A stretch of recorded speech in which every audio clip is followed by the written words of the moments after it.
Judges, chapter 4. When Ehud was dead, the children of Israel again did evil in the sight of the Lord. So the Lord sold them into the hand of Jabin, king of Canaan, who reigned in Hazor. The commander of his army was Sisera, who dwelt in Harosheth Hagoyim.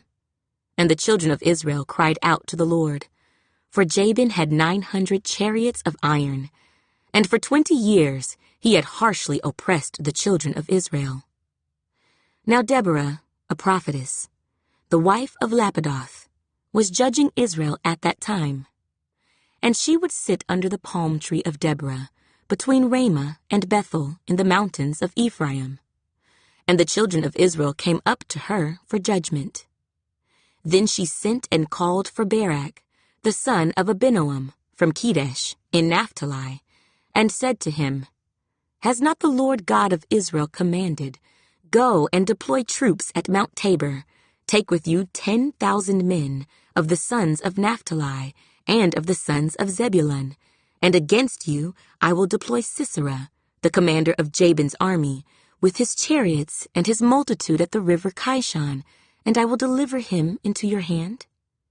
And Barak said to her, If you will go with me, then I will go. But if you will not go with me, I will not go. So she said, I will surely go with you. Nevertheless, there will be no glory for you in the journey you are taking, for the Lord will sell Sisera into the hand of a woman. Then Deborah arose and went with Barak to Kedesh. And Barak called Zebulun and Naphtali to Kedesh. He went up with 10,000 men under his command, and Deborah went up with him.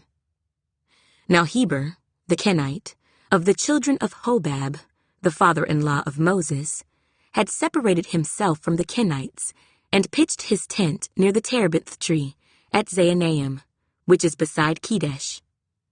And they reported to Sisera that Barak, the son of Abinoam, had gone up to Mount Tabor.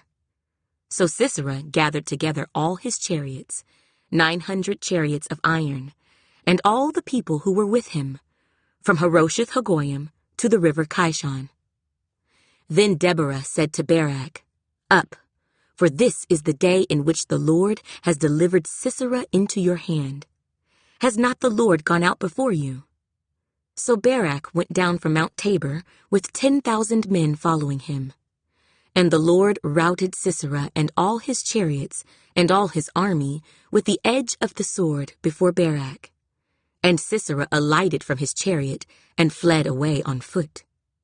But Barak pursued the chariots and the army as far as Harosheth Hagoyim, and all the army of Sisera fell by the edge of the sword. Not a man was left.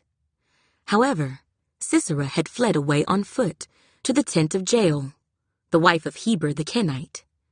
For there was peace between Jabin, king of Hazor, and the house of Heber the Kenite.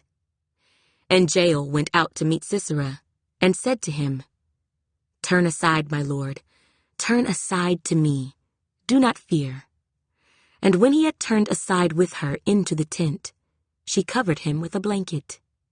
Then he said to her, Please, give me a little water to drink, for I am thirsty. So she opened a jug of milk, gave him a drink, and covered him.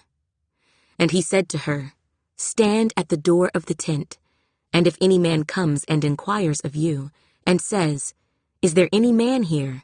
You shall say, No. Then Jael, Heber's wife, took a tent peg and took a hammer in her hand, and went softly to him and drove the peg into his temple, and it went down into the ground, for he was fast asleep and weary. So he died. And then, as Barak pursued Sisera, Jael came out to meet him and said to him, Come, I will show you the man whom you seek. And when he went into her tent, there lay Sisera, dead with the peg in his temple. So on that day, God subdued Jabin, king of Canaan, in the presence of the children of Israel.